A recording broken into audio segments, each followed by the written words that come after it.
This short story happened to me about 10 years ago, and whenever I stop and think about it, I'm reminded just how messed up people are in this life. About an hour from my house was going to be a Mortal Kombat convention based on the video game. In case you don't know what Mortal Kombat is, I'm a massive fan of this franchise, and during this period of my life, I was playing a ton of games. Even though I was excited about the convention, what I was most excited about was that they were going to have a big Mortal Kombat gaming tournament. I don't have a lot of skills to brag about myself, but one thing I am good at is Mortal Kombat. I begged my girlfriend for a while, and she finally agreed to go with me, a decision she still regrets to this day. The day finally came, and we arrived early, so I could sign up for the Mortal Kombat gaming tournament. I had to register early to participate and needed to fill out some stuff upon arrival. After I met the spokesperson, my girlfriend and I checked into our hotel, which was right across the street from the convention center. The hotel was probably the only thing I wasn't too crazy about. It was old, dark, not clean at all, and the price wasn't great either. I figured that was because of the close proximity to the event though. When we were checking in and walking to the room, we saw many less than friendly characters walking around the place. We started to feel more comfortable when we arrived on our floor and saw a bunch of people our age, all wearing Mortal Kombat memorabilia. As sketchy as this place was, at least we were in it together with all these other fans. We rested for a little while, then made our way to the convention, which was very awesome. We spent many hours checking out art, meeting actual voice actors and game developers. At 0 p.m., the tournament was about to start. I had a blast and won a few rounds, even though I got eliminated in a later round. I wasn't even that upset though, because I was having so much fun. I ended up making some friends that I'm still close with today.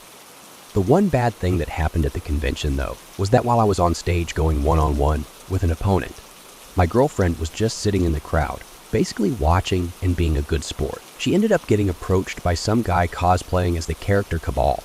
She was initially nice and told the guy his costume was cool, even though she didn't really know much about the game and just wanted the interaction to end. Unfortunately, the guy refused to leave her alone. After I was eliminated, I made my way back down, and I saw the guy just following my girlfriend around, not being one for direct confrontation. I put my arm around her, kissed her on the forehead, and asked if she wanted to grab some food. The guy got the hint, at least, which I was hoping would happen. He started to wander away, kind of humming to himself. It was honestly a bit weird. The rest of the night was fun as well. We hung out for a while after the convention with the new friends I had made. We all decided to go out for a drink and ended up staying at the bar until 2:00 a.m. When we got back, I laid right down since I was really exhausted. My girlfriend was now wide awake after going to the bar though. She was energized and was really hungry. I told her the food options around here were quite slim, but I did remember seeing a vending machine down the hall, just past the elevators. I gave my girlfriend some cash and told her to go grab a bunch of snacks she wanted. She left the room only to return less than a minute later, as white as a ghost.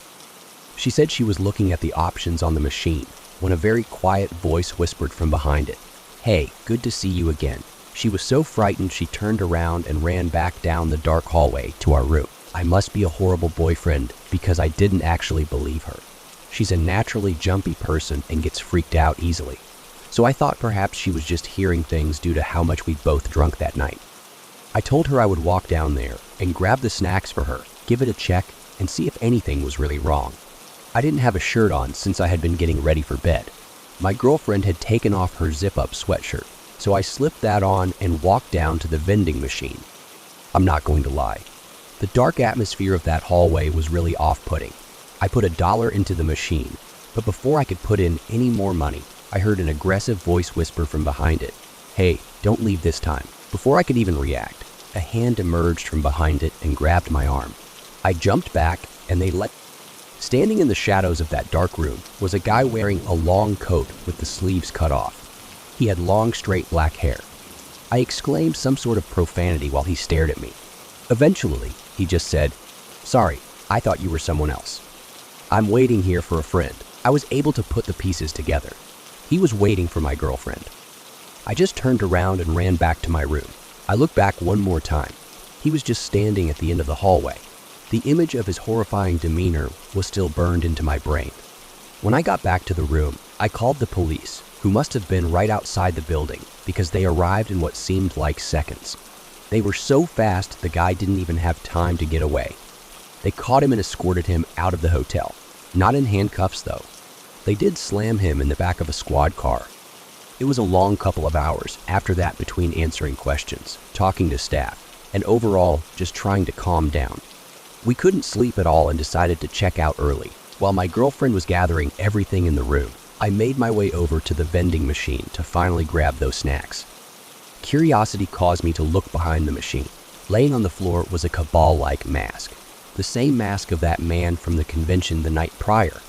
Somehow, this person from the convention had followed us back to our room. Whatever his intentions were, I know they weren't good. I didn't tell my girlfriend about the surprise find since I figured it would only serve to scare her even more.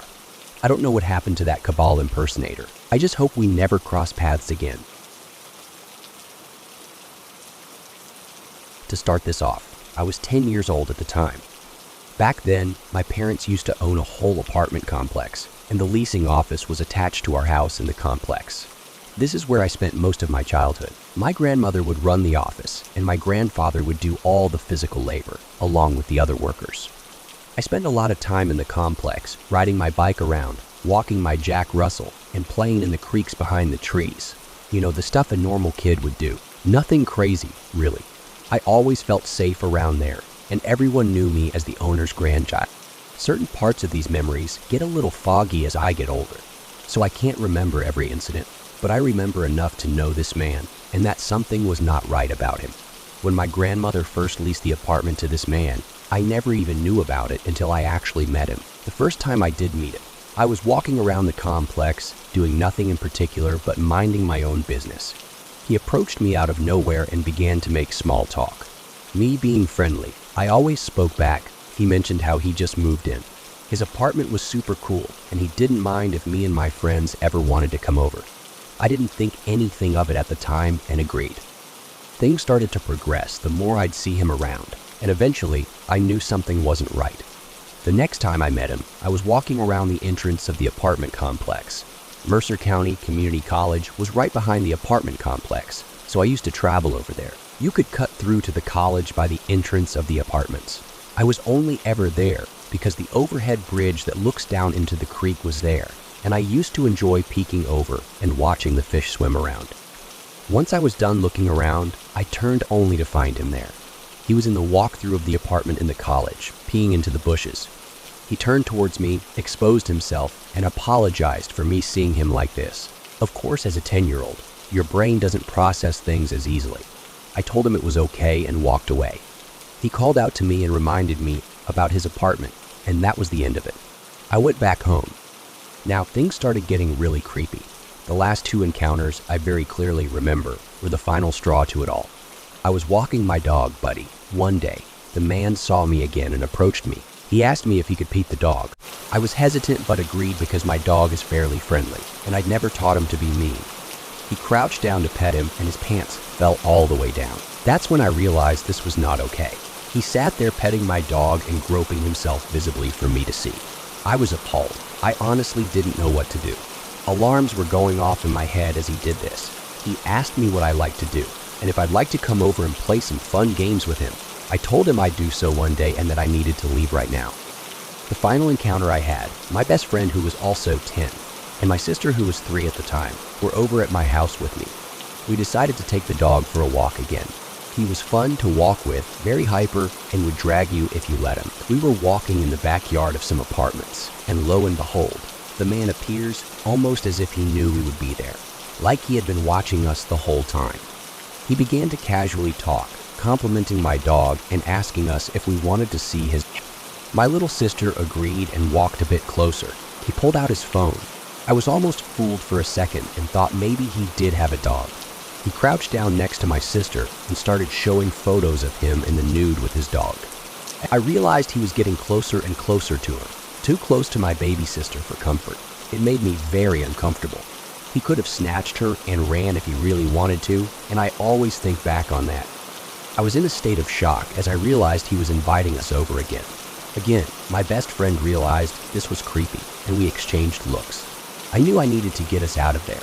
I bent down and grabbed my dog. I clipped his leash, knowing he'd dart away at an intense speed, just as I'd planned. With the dog now on the loose, I grabbed my sister and noped out of there. I left him exactly where he remained as he stared at us running away. We ran home in tears and told my grandfather everything I'd experienced since the day he moved in. I felt horrible, knowing I let it escalate so long to the point where others around me were also exposed. The cops were called, and he was arrested on the spot. We had to tell everything to child investigators, cops, the news. It was a lot. After he was gone, reality set in, and so did the trauma. I swear that dog saved us and got us out of there.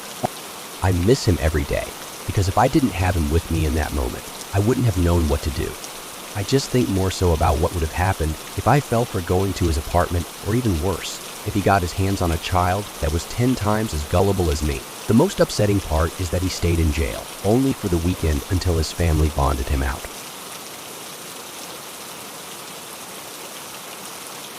This might go without saying, but in order to protect the privacy of myself and my family, I'm going to refrain from using any real names or locations in this story just in case. Last year, my town hosted a ComicCon event. My wife and I decided to go since we had talked about it for years. We found a babysitter for our 2 small children and decided to just enjoy the night. Just to clear up one thing, by the way, this wasn't like San Diego Comic-Con or anything. It was a much smaller event since the city I live in is much smaller than San Diego, obviously. My wife and I decided to dress up as characters from the Marvel movies. I know a lot of people these days are somewhat annoyed with the franchise, but it's something my wife and I really bond over. They'll always have a special place in my heart. I was dressed up as Captain America, and my wife was dressed up as Gamora, a character from Guardians of the Galaxy, in case you didn't know. Since my wife designs costumes for a living, our outfits were top-notch. The event was having a costume contest for everyone cosplaying, so we decided to enter.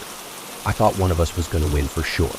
That was until I saw the dozens of other incredible costumes during the competition. We spent a lot of time hanging out with the fellow contestants and actually met another couple who were wearing costumes from the Marvel movies as well. In no time at all, we were being our dorky selves, and I was making everyone laugh. My wife ended up finishing second in the competition to one of the most amazing and ridiculous Sipo costumes I'd ever seen. Even though the rest of us lost, we all had our fun, and the 4 of us continued to hang out for the majority of the evening. As the night progressed, I noticed the man of the couple was starting to act a little bit weird. I mentioned it once to my wife, who told me it was just my imagination and that I needed to stop worrying so much since I tend to worry quite a lot. I agreed and went back to trying to have a good time. When my wife mentioned to them that we were thinking about leaving soon, they both got really upset and insisted that we hang out for a while longer. My wife told them we had 2 small children at home and that we needed to get ready to leave right now. I remember getting visibly annoyed with the man because he kept saying the kids would be fine for just a while longer and to all grab a drink together. Clearly, this man did not have small children or any children of his own. At this point in the evening, I just wanted to get home. My wife, being the smooth-talking diplomat that she was able to communicate to these 2 that we had to leave right now, and it was not something personal. We were having a really great time. Good thing for her, because I would have probably handled their pushy behavior in a much more toxic way. Finally, we left and made our drive home. The weird and uncomfortable final minutes with those 2 didn't cast a bad shadow over the entire convention. We had an awesome time, took fun pictures and videos, and most importantly, we made some awesome memories together. We got home, paid the babysitter, and put the kids to bed since they were still awake and waiting for us when we got back. Then we got into bed as well. We decided to watch the first Avengers movie. As a side note, that movie was our first date, hence why we have such a special place in our hearts for Marvel. We both fell asleep at some point during the movie. In the middle of the night though, my wife woke me up claiming she had heard someone knocking on the door. I thought for sure it was just her imagination, but I went and checked anyway. As I was walking to the front door with my wife standing right behind me, someone knocked on the door again. Before checking to see who was outside, I briefly glanced at the time. I saw it was already 3:00 in the morning. Right away, I was completely freaked out. I approached the door and shouted, "Who is it?" There was a small pause, then a confident and upbeat voice could be heard from the other side. "How do you do, Cap? You guys ready for that drink yet?" We both looked at each other. The voice was obvious. It was clearly the acquaintance we'd made at the convention. I opened the front door, but not the glass door in front of it, which was still locked. As soon as I opened the front door, He tried to grab at the glass door. Thankfully, as I said before, it was locked. He took a step back quickly and asked if we were ready to hang out. I was firm and angry and told them in so many words to get the hell off our property. If I ever saw them again, I would call the cops immediately. They walked away, smiling, shaking their heads, as if there was some crazy surprise that I had flipped out on them. We got back into bed, and my wife thought I should have called the cops. I didn't want to bother at that point. They left, so I assumed my tone was enough to get the message across. I couldn't have been more wrong. I fell back asleep not long after the ordeal, but my wife was wide awake. About an hour later, she started to tap my shoulder, claiming she could hear something from outside the bedroom. Again, I got up and opened the door, expecting to see nothing there. Instead, standing at the end of the hall was the couple from the convention. They were in my home, standing there and still wearing their Marvel superhero costumes. Instinctively, I pushed my wife back into the room and shut the door. I ran across the hall and closed the door of my kids' bedroom as well. While that was happening, the two were walking down the hall towards me. Thankfully, my wife's phone was in the bedroom while I was holding my kids' bedroom door shut. My wife called the police. I could hear one of them trying to open the door to the room that I was in. The other was trying to open the other bedroom door my wife was in. Thank God the cops showed up very quickly, and neither one of them resisted. They were still smiling and laughing, even while they were being dragged away by the police. I'm not sure if these monsters were on some sort of drug or just outright evil, as you would expect. They were both charged, and last I knew, they're both still behind bars. That's something I can't 100% confirm, though. The one thing that kills me, though, is that I have no idea why these two did this. What did they want? They never said why they terrorized us, nor what their intentions were in the first place. The entire evening, they seemed like really great and fun individuals for the most part. I don't know what clicked in their heads to make them snap like they did. I'm thankful our children were young enough that they don't seem to remember that night at all. And I'm hoping nothing like that ever happens again. This happened probably about 14 years ago when I was 17 years old. I was in a university in California, and I used to go to a local Starbucks by my campus in my free time to get some studying in. It was very hard for me to focus when I was at home. I remember this older guy used to come in a lot and just sit alone at a table, always facing me. He'd order one small coffee and just sit there and stare. It made me deeply uncomfortable, but I was too young to think about reporting it because I didn't think there was really anything to report. After all, it was just some guy staring at me, not trying to approach me or harm me or anything. In fact, I thought maybe some of it was in my head. Over time, though, I began to notice that sometimes he would leave at the same time I did. With this Starbucks, the parking lot was mostly on the ground level of a free parking structure that was just around the corner from the shop. It was usually really easy to get a spot right in front, so you could actually see your car from the street. I usually parked right there at the front of the structure. I had never felt particularly unsafe, except when I realized he would follow me out. I began to try and make a note of what his car looked like and where he would usually park. He would usually be a little ways away from me, just enough out of sight to not be suspicious. I would always wait for him to leave before I went, anywhere, because I didn't want him to try and follow me. One afternoon, though, I was heading to my car, and I noticed that this time he parked right next to me. The passenger side of the car was right by my driver's side door, and it was very close as well. I didn't see the man inside the car. I just remember having the most awful feeling in the pit of my stomach when I realized he parked so close. I rushed to get to my car. It was at the exact moment I shut the door that I realized he had been following quietly behind me. He approached the driver's side of my vehicle. He'd actually reached the door as soon as I locked it. Thankfully, I did it fast enough for him to not get inside because he tried to force open my door a second later. I immediately backed out of the spot and floored it out of the structure. I caught the red light outside though, which gave the guy enough time to catch up to me in his car. I honestly don't know why I didn't call the cops at this moment. I remember trying to rationalize what was going on in my head and thinking maybe I was making a big deal out of nothing, even though the man had literally just tried to pry open my car door. I know it's stupid, but I was 17. If it were me now at 31, you bet I would have driven straight to the nearest police station. But I didn't know those kinds of things back then. Thankfully, I was at least aware enough to know that I needed to lose him before I went home. I turned into a series of residential streets to see if he would follow me. He did, of course. I sped up and made a bunch of random turns until I was sure I lost him. I then drove another winding path home. I never went back to that Starbucks again. I don't want to think about what would have happened had I not been quick enough to lock my door.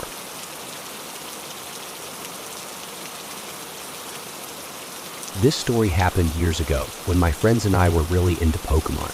This objectively may not be the scariest story you've ever heard, but to me, it's one of the most unnerving things that's ever happened to me. When I think about the implications of what happened, I still can't believe people are this horrible. As I said before, my friends and I really liked Pokemon. The cards were cool, but we were fans of the games more so, and we loved to play them competitively. At the time, the games Sun and Moon had just come out and were being heavily promoted at gaming and Nintendo conferences across the country. A gaming event was coming to our hometown, and the new Sun and Moon games were going to be heavily featured, as well as a rumored competitive battle tournament. Needless to say, we could not miss this event. Let's fast forward a few months. We got our tickets and were excited about this event. We later learned that you needed to qualify for the tournament, though we hadn't done so we were a bit upset about that. We were still excited about the experience nonetheless. At the very least, we could be spectators for the top-level competitive play, which sounded awesome. We weren't exactly sports guys, so this was kind of like our own version of the Super Bowl. We spent the entire day taking pictures, talking to other Poke fans, and watching battles in the main convention hall. Around 4 in the afternoon, I was confronted by a taller man who looked like an official of the event. He was wearing the same khakis and polo shirts as the staff and had a laminated badge hanging on a lanyard around his neck. He had a very confident and professional tone. He leaned in and spoke to me. "Hey there, friend. I can't help but notice you and your friends there look like super fans. Is that correct?" Of course, I answered with an energetic response. Being at these types of events with other people who share your interests always pumps you up, and you feel really energetic. He laughed, and we made some small talk for a while. One thing led to another, and then the man said this. "Well, the reason I approached your little group today is for an unbelievable offer. You see, I work for Nintendo, and we're planning on unveiling a new battle mechanic in the next Pokemon game. We need some folks to test the mechanics. Would you and your friends be interested?" I didn't even respond to the man. I just bowed my head and shook his hand. I was so excited I couldn't even think of the words to say. One of my friends who was standing there started to jump up and down like he just won the lottery. The man laughed a bit. Okay, you guys have to keep this quiet though, since obviously we haven't announced the new game yet. Meet me and my team at this location tonight at 0 p.m. and we'll start our testing. Remember though, you can't say anything, and my secretary will have you fill out some non-disclosure agreements when you arrive at the location. All right? The man handed me a handwritten note with an address written on it. The paper was signed with a name that was pretty much illegible. Before anybody out there starts judging us, remember, we were young and naive. The atmosphere of the event had us thinking about what we wanted instead of what was clearly logical. This man was dressed as if he was a member of staff, and when he was talking about non-disclosure agreements and all that stuff, it made them sound more legitimate. I was about to realize just how stupid and idiotic me and my friends truly were though. We stayed at the event for a few more hours, then made our way to the address the man had given us. We pulled into this lot right next to a big, abandoned-looking building. There was an old furniture store sign above the door of the building, which told us the building used to be some sort of furniture warehouse that was clearly not in business anymore. We lingered in the car for a minute or so. The situation was clearly kind of weird. We justified the weirdness by convincing ourselves they must need a secure location to test sensitive material. The guy gave us no reason not to trust him other than the fact he didn't give us a name or a business card, but we wouldn't think about that little variable until later. There were about 6 cars in the parking lot, so we figured that someone must definitely be inside. It didn't take a lot of convincing ourselves that this was a legit opportunity, and we would really regret it if we passed it up. Against all our better judgment, we got out of the car and slowly made our way to the door. It was locked, so we knocked rather hard. There was no answer. We looked through the glass on the door. It looked like a dark and abandoned warehouse. One of our friends suggested we should just leave, but everyone else pretty much ignored him. We all wanted this to really be real. While we were standing out front trying to figure out what to do, we heard a grinding sound.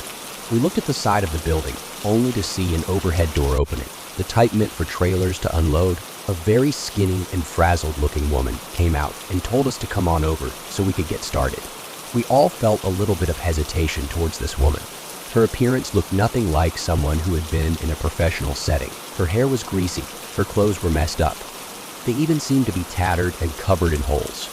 Most notably, though, she was swaying back and forth as she was trying to summon us.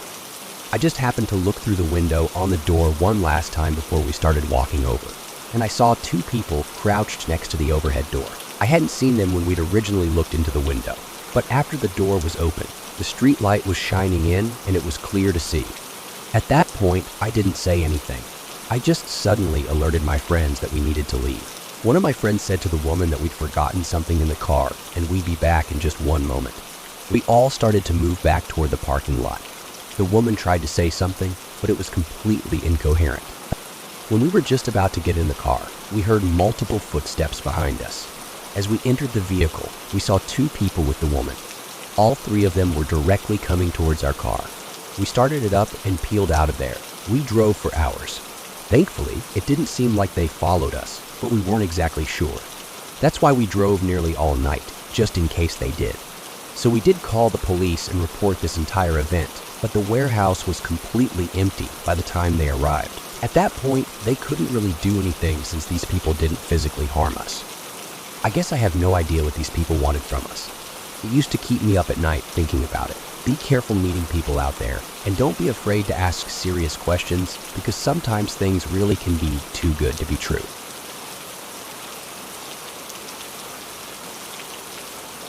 This happened when I was in college, 4 years ago. I attended a university very close to the ocean on the East Coast. One weekend, I made friends with some people, and one guy in the group invited us to go out on his boat with him sometime. He described his boat to many people and was very proud to have it. It sounded like a very expensive sailboat, by the way. He described it. I'm not really familiar with ocean vehicles myself, and haven't ever been on one other than a cruise ship when I was only 11 years old. This guy said his parents had bought it for him, which made sense because he was known to be a spoiled rich kid. I guess he was a nice guy though, and the thought of cruising around some Sunday afternoon and drinking some beer sounded quite appealing. After that conversation, I saw him around in school, but I didn't really talk to him much. That is until one day he approached me in the library and asked me if I still wanted to go sailing. I said sure. That sounded like a lot of fun. He told me the following day he was going to go out on the water, and it would be a perfect opportunity.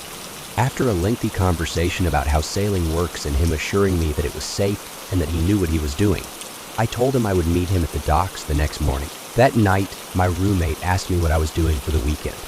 I told him I made some plans to go sailing. He freaked out on me and told me he really wished that he could go as well. My roommate and I were really good friends, and honestly, it sounded like way more fun if he was to join us. So I invited him to go as well. I was pretty sure the other guy would be cool with this since he'd invited other people before. The next morning, my roommate and I grabbed some coffee, then went and grabbed some beers from the store to bring along with us on our voyage. We ate some breakfast, then headed over to the docks to meet the guy. We were pretty excited when we got there.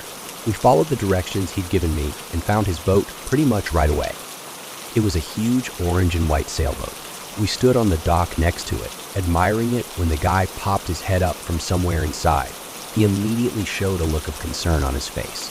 He jumped off the side of the boat and onto the dock right next to us. He looked at my roommate, then at myself, and asked, "Who's this?" I told him he was my roommate, and he was a cool guy. He'd asked if he could come along, so I told him.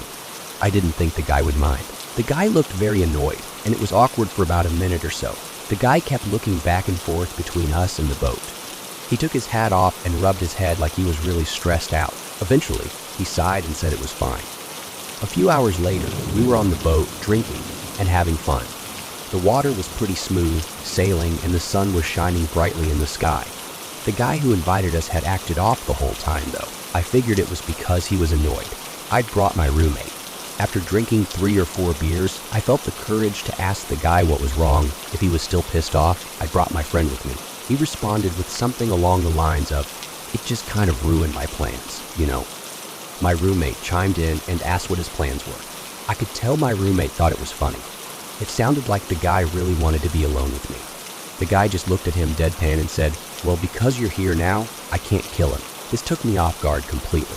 I felt a surge of fear and unbelievable relief hit me at the same time. My roommate and this guy started cracking up. My roommate brushed it off as a joke. I didn't know what to think though. Was this guy serious?